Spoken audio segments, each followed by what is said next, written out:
Hey there, Tad Hargrave from Marketing for Hippies, and today's video is about a puttering session I did with a friend of mine, Laryssa, who's on Salt Spring Island, has a business called Space Sorceress, or something like that. Anyways, I'll put the link below the video.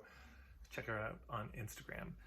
So Laryssa lives on Salt Spring, and for her work, she's been starting a business being like doing like Marie Kondo kind of work, helping people declutter and organize their homes and beautify it, get everything together in a way that the space really uplifts and supports them instead of constantly grinding them down.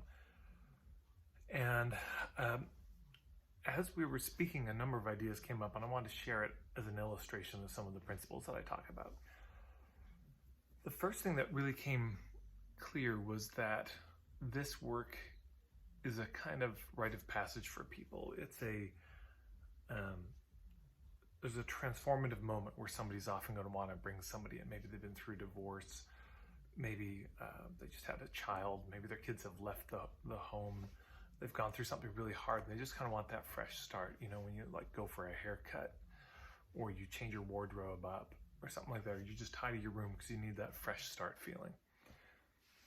And so that was one element. We'll bring that back later. But one of the most practical things, as I said, because I just thought what she did was house cleaning, but it turns out it's not house. She doesn't want to do house cleaning. She does this more transformative space clearing work.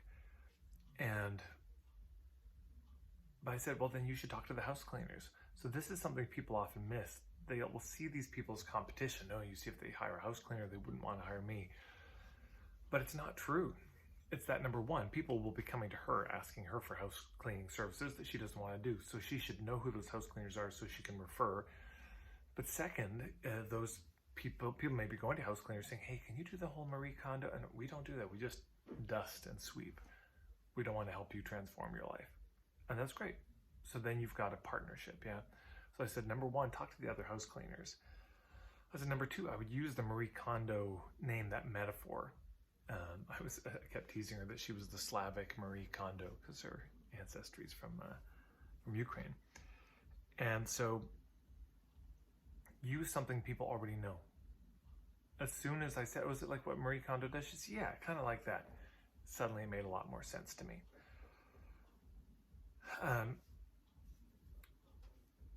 Then I said, you know, the conversations about your work are likely to happen in the home somewhere. You know, people will be in the home, they'll look around and say, oh my God, it's so beautiful.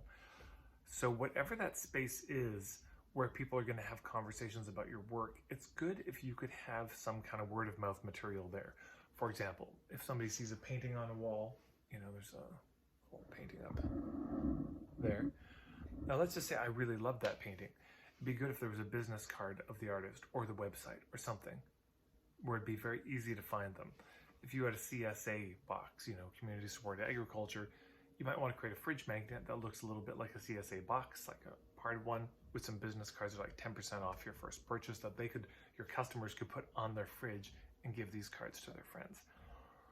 And so something similar here. I said you might want to create a fridge magnet, literally just a magnet they can stick on their fridge with your contact info. I said, don't expect them to remember your name. They're not going to remember your name. It's very, we can disappoint ourselves and break our hearts thinking, oh, they're going to remember my website or business name or my name, and they probably won't. But if you give them a fridge magnet and say, look, if you know anyone who comes across, here's a fridge magnet you can put on your fridge. If you could send them my way, you know, I'll be grateful and I'll take really good care of them. Helpful. I also said, you know, there's a referral mechanism you could use, and which apparently she's done to some extent, where you say, look, if you refer somebody, you'll get 10% off your next gig with me. And they'll also get 10% off their first job. So there's an incentive for the person sharing it, sort of selfishly, because they can get savings next time they want to do a big space clearing, but also they can help their friends and pass something on. So win-win. I said, you know, it'd be also really important to create a checklist. Every time you do one of these events, there's certain things that have to happen. Now, of course, there's the cleaning stuff. There's the job itself. But what about the initial conversation? Or what about the conversation after? What about asking for a testimonial? All of those things, you know, very helpful to have a checklist for, to make sure that nothing slips through the cracks. And that was something I encouraged her to do. I think that's where the idea of that checklist came from. Is I said, when you're done, you walk through the space together. Of course, before and after photos. She's been doing before and after videos and such, which I think are really great. So you can see what the change is like, and like these reality shows where they, redo somebody's home. The person comes in and starts crying and all this. I said, but then you want to have a conversation saying, hey, do you know anyone? Could you refer anyone, basically? Hey. That conversation could look like you sit down, you're like, how was it for you? You get any feedback? Maybe there's things you could improve. And then you could say, look, this is the way I would engage that conversation for referrals. To say, look, I'm trying to grow this business, doing these space clearings in homes. Do you have any advice? Where could I find people on this island? Where would be good places to promote? I've already done this, but are there other places you can think of?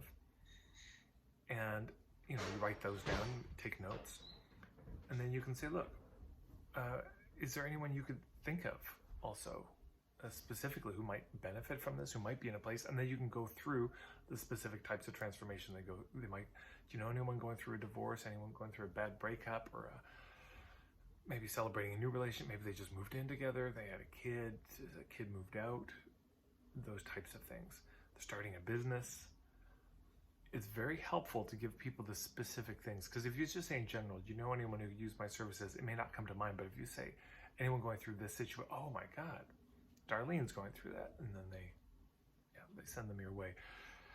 And it can also be helpful when you're asking for referrals to give specific domains, and is there anyone, you work with, anyone in your family, any friends, schoolmates, anyone you do business with, customers of yours. If you give those specific things and then pause after each, then that may trigger something for them. But you've got to have that in your checklist, like, oh, right, we've got to schedule time for this conversation. And that mentioning of that should be part of the deal. So, here we'll have a conversation so I can learn a bit about the moment you're in and what you're wanting. I'm going to do the job. Then afterwards, we'll have a little conversation because I'd love to get your feedback and any advice you have of where I can spread the word. And if there's anyone you can think of who might benefit from it, we can talk about that at that point. See what I'm saying? So you mentioned that in the first conversation, so it's not a surprise in the last one.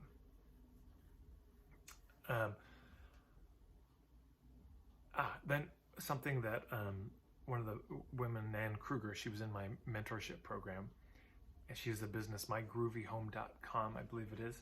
She does interior design, and one of the offers she had to kind of get people in the door to give her a try once they checked her out for free online was a power hour. So for the hour, she would just come over and she would just look over the house and just say, okay, like she'd give a little tour, say, okay, I see the house. Here's my ideas. So it was just a chance for people to get ideas. They wouldn't actually do much work together, but she'd give them some thoughts. If I were to work on this, we could do this, we could do this, we could do that. So I suggested that as a possible thing. And I said, Laryssa, since you're just starting up now, you may want to do a lower price for the first 3 months or not. So was there anything else? And then I said, because there's this theme of transformation, which I said we'd come back to, there's probably other people on the island who do things around transformation.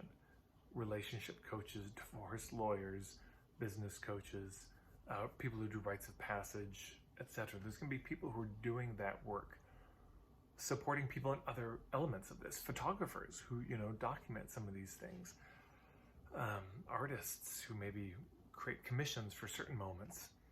So you start to make a list of who are all the people. Hairstylists, as I said, people often go for a haircut, a new do when it's time for a transformation. I said, could you bring them all together for a meeting? You could do that once every 3 months, but you bring together all these people and you say, look, I do this space clearing, but you do this. We all need to refer out. Somebody asked me, who's a good hairstylist or something, or who's a good life coach around this type of, I don't know. So it'd be good to meet each other. So you organize what I call a hubs gathering, and I've done videos about this, but we get everyone together and you have an hour to just hang out. Everyone gets then 2 minutes to do a go around, no more than 25 people. And in that 2 minutes, they say, here's my name, here's my business, here's what I do, here's what's coming up for me next. And then you